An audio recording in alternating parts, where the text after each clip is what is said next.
Subscribe कीजिए हमारा YouTube channel examine you और लेटेस्ट वीडियो नोटिफिकेशन के लिए बेल आइकन को प्रेस करें।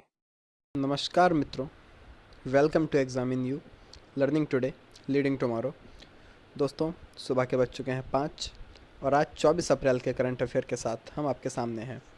आज हम सारे क्वेश्चंस जो 24 अप्रैल के करंट अफेयर हैं उनको कवर करेंगे। तो चलिए शुरू करते हैं कल के क्वेश्चन ऑफ द डे से। मैंने आपसे पूछा था कि हाल ही में किसने एक्टिविटी करोना थीम के साथ ऑनलाइन प्रतियोगिता आयोजित करने की घोषणा की है। तो दोस्तों, इसका सही आंसर है लद्दाख। लद्दाख यूनियन टेरिटरी ने अभी क्या किया है, एक्टिविटी करोना थीम के साथ ऑनलाइन प्रतियोगिता आयोजित करने की घोषणा की है। चलिए आगे देखते हैं।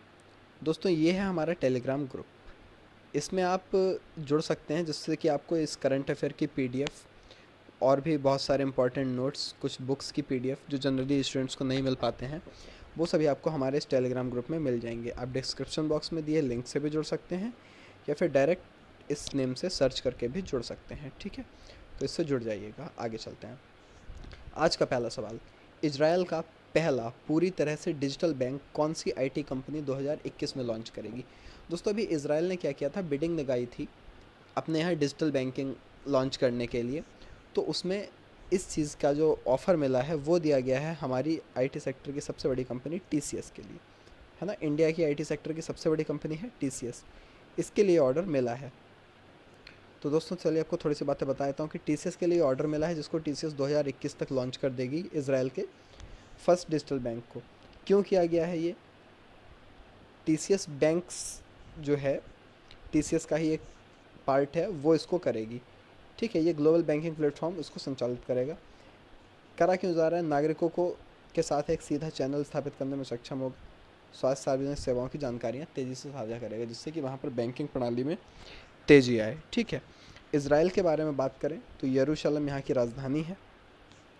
मुद्रा यहाँ पर चलती है इजरायली न्यू शेकल, नई शेकल में न्यू शेकल है। प्रधानमंत्री यहाँ पर बेंजामिन नेतन्याहू हैं और नटराजन चंद्रशेखरन टाटा संस के जो हैं बोर्ड अध्यक्ष हैं। तो नटराजन चंद्रशेखरन, ये नाम ध्यान रखिए, हमारे एग्जाम्स में ये कई बार पूछा जाता रहता है। ठीक है, ध्यान रखिएगा, नटराजन चंद्रशेखरन बहुत पूछा जाता है। हाल ही में किस राज्य ने गेट सेट गो नाम से ऑनलाइन कोचिंग का शुभारंभ किया है। दोस्तों, इस चीज़ को शुभारंभ किया है कर्नाटक गवर्नमेंट ने। इन्होंने भी क्या किया है, गेट सेट गो नाम से एक पोर्टल बनाया जिस पर ये कॉमन एंट्रेंस टेस्ट और नीट एंट्रेंस टेस्ट जो है उसकी 2020 की तैयारी करने में मदद करने के लिए एक पहल है। इसमें टीचर्स जो हैं सिनॉप्सिस, प्रैक्टिस टेस्ट और मॉक टेस्ट और वीडियोस की फॉर्म में बच्चों के लिए मुफ्त अध्ययन सामग्री उपलब्ध कराएंगे जिससे कि जिन बच्चों ने सेट और नीट का फॉर्म भरा है, सीईटी और एनडब्ल्यूटी, वो इनके पोर्टल पर जाकर निःशुल्क तैयारी कर सकें। BWF means badminton world federation के IM बैडमिंटन अभियान का एम्बेसडर किस भारतीय को बनाया गया है। दोस्तों, इन्होंने अभी अपने एम्बेसडर चुने हैं जिसमें बहुत सारे प्लेयर्स को चुना गया है। तो इसमें हमारी एक भारतीय खिलाड़ी PV सिंधु को चुना गया है। तो इंडिया की तरफ से PV सिंधु को इसका एम्बेसडर बनाया गया है। यह उन खिलाड़ियों को एक मंच प्रदान करेगा जो स्वच्छ और ईमानदार खेलने की भावना रखने के साथ बैडमिंटन के लिए अपना प्यार सम्मान व्यक्त करते हैं। ये कुछ और खिलाड़ियों के नाम हैं जो कि चाइना के, कनाडा के, इंग्लैंड, हांगकांग, जर्मनी आदि देशों से लिए गए हैं। ठीक है, तो बैडमिंटन वर्ल्ड फेडरेशन, इसका मुख्यालय कहाँ पर है, कुआलालंपुर मलेशिया में। इसकी स्थापना हुई थी 5 जुलाई 1934 को और इस समय इसके अध्यक्ष जो हैं पॉल एरिक होयर लार्सन। तो दोस्तों, हमारे लिए ध्यान रखने वाली बात इतनी है कि भारत से PV सिंधु को इसके लिए चुना गया है। आगे बढ़ते हैं। विश्व पुस्तक और कॉपीराइट दिवस या फिर विश्व पुस्तक दिवस एक ही बात है, यह किस दिन मनाया जाता है। दोस्तों, यह मनाया जाता है 23 अप्रैल को। इस दिन मनाए जाने का उद्देश्य क्या है, मानवता, सामाजिक और सांस्कृतिक प्रगति में उत्कृष्ट योगदान देने वाले जितने भी लेखक हैं जिन्होंने इन विषयों पर पुस्तकें लिखी हैं, समाज को योगदान दिया है, उनको एक रूप से श्रद्धांजलि देने के लिए इस वर्ष जो विश्व पुस्तक राजधानी चुना गया है, ये क्या होता है कि प्रत्येक वर्ष के लिए, एक वर्ष के लिए विश्व पुस्तक दिवस पर एक राजधानी चुनी जाती है। तो इस बार जो विश्व पुस्तक दिवस की राजधानी है वो है कुआलालंपुर मलेशिया। जो 23 अप्रैल 2020 से आगे एक वर्ष के लिए रहेगी। इसको ऑब्जर्व कौन करता है विश्व पुस्तक दिवस को? यूनेस्को। तो यूनेस्को के महानिदेशक ऑड्रे ऑजले। यूनेस्को का गठन 4 नवंबर 1946। यूनेस्को का मुख्यालय कहाँ है? पेरिस, फ्रांस में। ठीक है दोस्तों, आज ही के दिन एक और दिवस मनाया जाता है जिसके बारे में भी मैं आपको यहीं बता देता हूँ। English language day. English language day क्या है? ये हमारे विलियम शेक्सपियर जी के जन्मदिन और उनकी पुण्यतिथि की स्मृति में मनाया जाता है, अंग्रेजी भाषा दिवस। इस दिन की शुरुआत भी यूनेस्को द्वारा अंग्रेजी भाषा और बहुभाषावाद को मनाने के लिए शुरू की गई थी, यानी इसको भी स्टार्ट करने वाला कौन था? यूनेस्को। अच्छा दोस्तों, आपने देखा भी भाषा दिवस की बात हुई, कल मैंने आपको चीनी भाषा दिवस बताया था जो कि 20 अप्रैल को मनाया गया था। तो ये कुछ प्रमुख भाषा दिवस हैं जिनको हम देख लेते हैं। अरबी भाषा दिवस 18 दिसंबर, चीनी 20 अप्रैल, अंग्रेजी 23 अप्रैल, फ्रेंच भाषा दिवस 20 मार्च, रूसी भाषा दिवस 6 जून और स्पेनिश भाषा दिवस 23 अप्रैल को मनाया जाता है। तो दोस्तों आप इनको भी ध्यान रखिएगा, ठीक है। चलिए आगे देखते हैं। ये चीज़ें मैंने आपको बता दी। किस ऑटोमोबाइल कंपनी के प्रमुख IAAA के नए अध्यक्ष चुने गए हैं? दोस्तों हमारे भारत के लिए बहुत गर्व की बात है कि हमारे भारतीय कंपनी बजाज ऑटो मोबाइल्स, उसके जो राकेश शर्मा जी हैं, उसके जो कार्यकारी निदेशक हैं राकेश शर्मा जी, ये लिखा हुआ है, इनके लिए 2 साल को IAAA ने अपना अध्यक्ष नियुक्त किया है। इससे पहले ये IAAA के उपाध्यक्ष थे। अब ये IAAA क्या है? ये है इंटरनेशनल मोटरसाइकिल मैन्युफैक्चरर्स एसोसिएशन। तो इंटरनेशनल मोटरसाइकिल मैन्युफैक्चरर्स एसोसिएशन के 2 साल के लिए अध्यक्ष कौन चुने गए हैं? राकेश शर्मा जी। IAAA की स्थापना 1947 में हुई थी। इसका मुख्यालय कहाँ है? जेनेवा, स्विट्ज़रलैंड में। ये राकेश शर्मा जी हैं। राष्ट्रीय कार्यक्रम विद्यादान 2.0 को किसने लॉन्च किया? दोस्तों विद्यादान कार्यक्रम को लॉन्च किया है हमारे MHRD मिनिस्टर रमेश पोखरियाल निशंक जी ने। इसमें क्या है कि विद्यादान में एक विषय सामग्री योगदान का टूल होता है, जिसमें क्या होगा कि जो रजिस्टर करेगा टीचर इस पर, वो किसी भी प्रकार की सामग्री, चाहे वो नोट्स की फॉर्म में हो, वीडियो लेक्चर्स की फॉर्म में हो, या फिर PDF फाइल में हो, प्रेजेंटेशंस हों, प्रोजेक्ट हों, या फिर प्रैक्टिकल वर्क्स हों, उनके लिए किसी भी विषय कक्षा 1 से 12 तक, उसके लिए ये एक इंटरफेस देंगे जिस पर वो अपनी चीज़ों को डाल सकता है। अच्छा, इसमें योगदान कर कौन कौन सकता है? कोई भी शिक्षाविद, स्कूल कॉलेज के टीचर्स, यूनिवर्सिटीज़ और गैर सरकारी संगठन मीन्स NGO वगैरह भी कर सकते हैं। मतलब जो भी विद्यादान करना चाहता है वो इस पोर्टल पर रजिस्टर करके अपनी ज्ञान को आगे तक पहुंचा सकता है। केंद्रीय मानव संसाधन विकास मंत्री श्री रमेश निरंक पोखरियाल निशंक जी, उन्होंने इसको लॉन्च किया है, ठीक है। आगे देखते हैं। BRO ने कासोबॉल एनक्लेव को शेष भारत से जोड़ने वाले नए पुल का निर्माण किया। यह किस राज्य में है? दोस्तों अभी BRO means border road organization, सीमा सड़क संगठन ने पंजाब में इस पुल का निर्माण किया है। इस पुल का निर्माण करने का उद्देश्य क्या था कि यह जो है देश के बाकी हिस्सों से पंजाब का जो कासोवाल एनक्लेव है उसको जोड़ेगा, और ये स्थायी पुल का निर्माण किया गया है। अभी तक यहाँ हर साल अस्थायी पुल बना दिया जाता था जो कि बारिश में टूट जाता था, जिसके कारण वहाँ की उपजाऊ भूमि को बहुत नुकसान होता था। दोस्तों यह बनाया गया है राबी नदी के तट पर, ठीक है। कहाँ पर? राबी नदी के तट पर, ठीक है। तो ये हमारी सेना के लिए भी बहुत कार्य करेगा और पब्लिक के लिए भी। पंजाब के मुख्यमंत्री कैप्टन अमरिंदर सिंह, राज्यपाल BP सिंह बदनौर और महानिदेशक हैं सीमा सड़क के लेफ्टिनेंट जनरल हरपाल सिंह। सीमा सड़क के बारे में मैंने आपको कल भी बताया था, बहुत अच्छी ऑर्गेनाइजेशन है, इस फील्ड में बहुत अच्छा काम करती है, ठीक है। तो यह पुल किस नदी पर बनाया गया है? ये बनाया गया है राबी नदी पर, ठीक है। चलिए, IIIT दिल्ली ने कोविड-19 के बारे में चेतावनी देने के लिए एक ऐप विकसित किया। उस ऐप का नाम है, दोस्तों अभी ये IIT दिल्ली नहीं है, इस बात पर ज़रूर ध्यान दीजिएगा, ये है IIIT दिल्ली। तो IIIT दिल्ली मतलब Indraprastha institute of information technology. इन्होंने अभी एक वॉच करो नाम का ऐप बनाया है, जो कि इनके प्रोफेसर हैं पोमनरंगम पोन्नुरंगम कुमारगुरु और तविप्रतेश सेठी और उनके 5 छात्र, इन्होंने मिलकर ये बनाया है। ये क्या करेगा, लोगों को मौजूद कोरोना वायरस के हॉटस्पॉट जोन्स की जानकारी देगा, महामारी से संबंधित समाचारों के विश्वसनीय या फेक होने की खबर बताएगा। मतलब आरोग्य सेतु ऐप से कुछ मिलता जुलता है। हाँ, अंतर इसमें यह है कि ये केवल ब्लूटूथ पर काम करेगा, इसको नेट या लोकेशन की ज़रूरत नहीं है। ठीक है, तो ये ट्रिपल आईटी के निदेशक हैं रंजन बोस।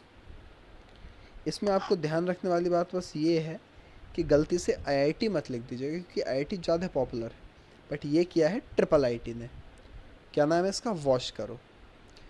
फेसबुक ने किस कंपनी में 9.99% हिस्सेदारी खरीदी। दोस्तों बहुत बड़ी खबर है और बहुत चर्चा में चल रही है कि फेसबुक ने रिलायंस जियो के 9.99% स्टेक खरीद लिए हैं, जो कि 5.7 बिलियन अमेरिकी डॉलर में खरीदे हैं।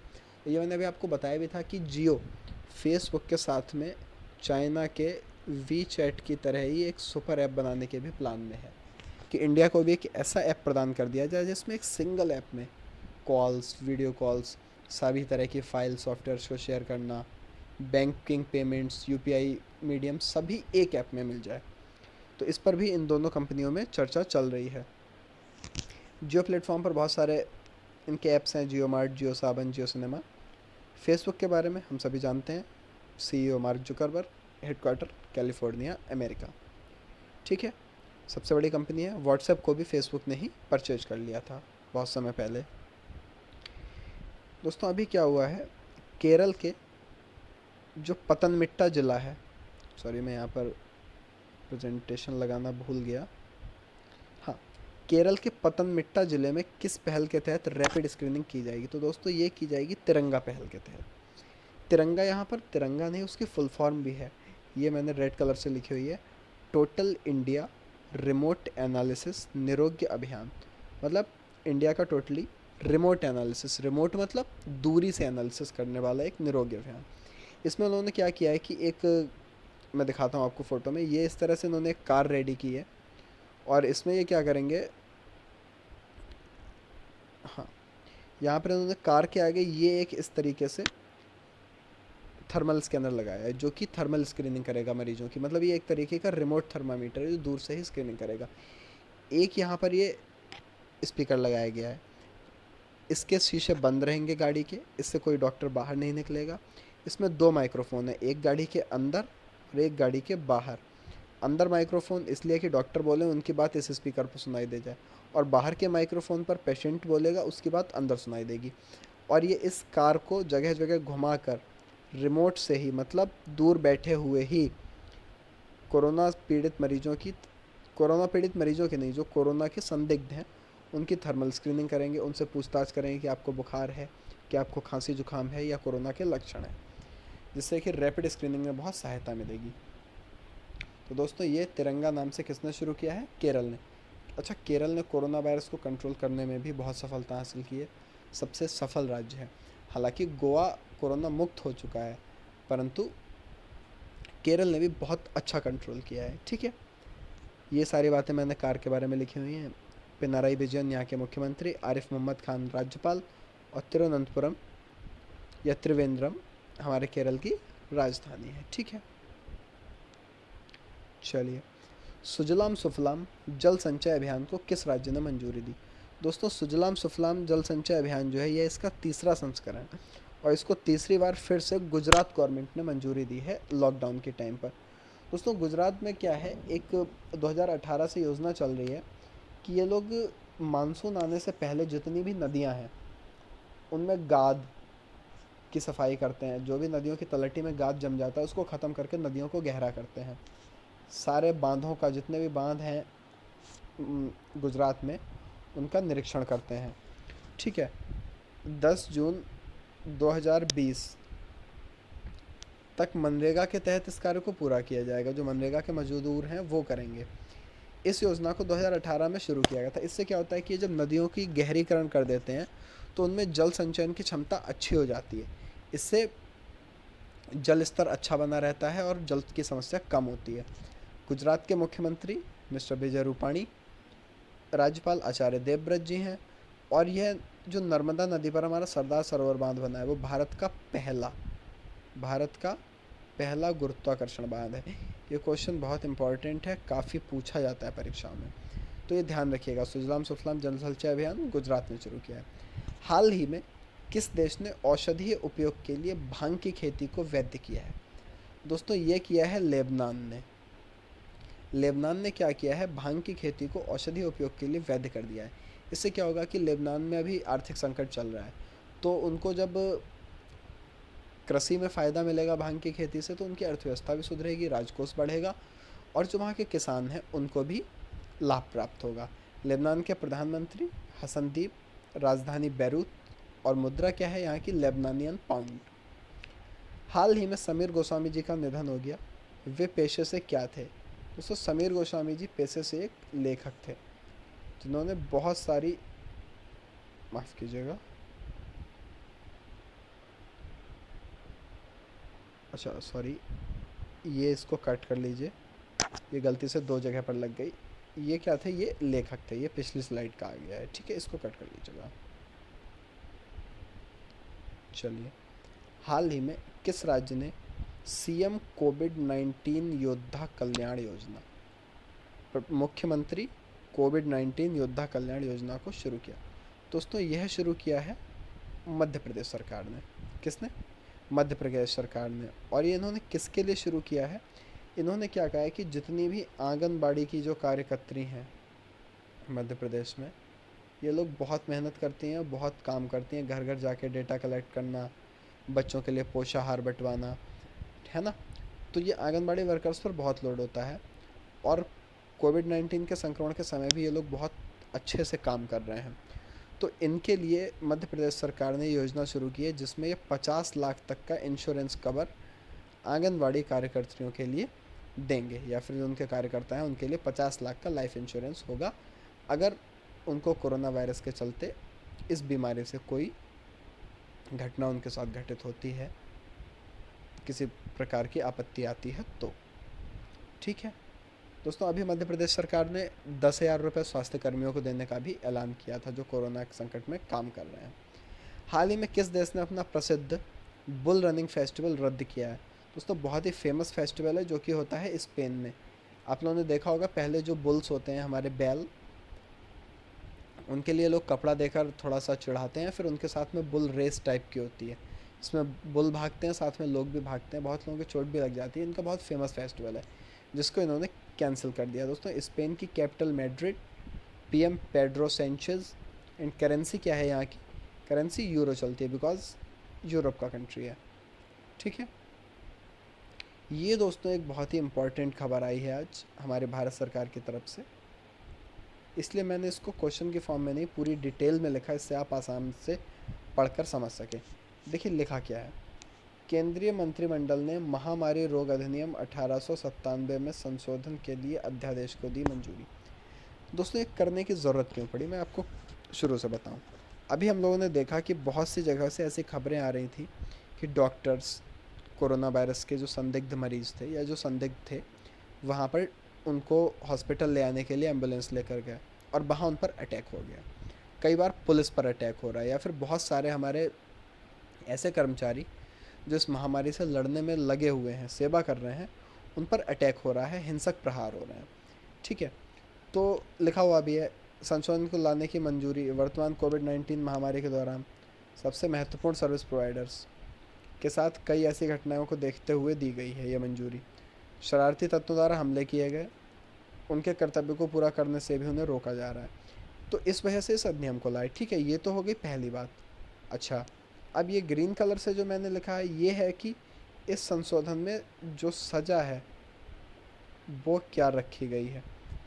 सज़ा यह है कि यह पहली बात तो एक संज्ञेय और गैर जमानती अपराध है। अगर कोई हिंसा के कृत्य करता है और उस कृत्य करने के लिए उकसाता है, तो 5 साल तक की जेल और 50,000 का जुर्माना होगा, से लेकर 2 लाख तक का जुर्माना। अगर किसी ने गंभीर चोट पहुंचा दी तो 6 महीने से 7 साल तक की जेल होगी और 5 लाख रुपए तक का जुर्माना। और जो पीड़ित है उसकी अगर संपत्ति को नुकसान पहुंचाए, तो उस समय जो भी बाजार मूल्य चल रहा होगा उसका 2 गुना हर्जाना देना होगा। और एक बहुत अच्छी बात यह की है कि एक इंस्पेक्टर रैंक का ऑफिसर 30 दिन के अंदर कार्रवाई करेगा, और सुनवाई पर भी 1 साल में सुनवाई की जानी जरूरी है। ये देखिएगा, 1 साल में सुनवाई की जानी नेसेसरी है। ठीक है, तो इसको आप पढ़ लीजिएगा, समझ लीजिएगा, मैंने आपको बता दिया, इसमें संशोधन किया गया है। ठीक है, चलिए क्वेश्चन ऑफ द डे, इसका आंसर आप लोग कमेंट बॉक्स में देंगे। वीडियो के बीच में मैंने एक जगह इसका आंसर बोला भी है, अगर आपने ध्यान दिया हो तो याद आ जाएगा कि हाल ही में किस राज्य को आधिकारिक रूप से कोरोना मुक्त घोषित किया गया है। 4 ऑप्शन है, 1 2 3 4। आप इनका आंसर कमेंट बॉक्स में दीजिए। तो आज के लिए इतना ही। Thanks for watching. वीडियो को लाइक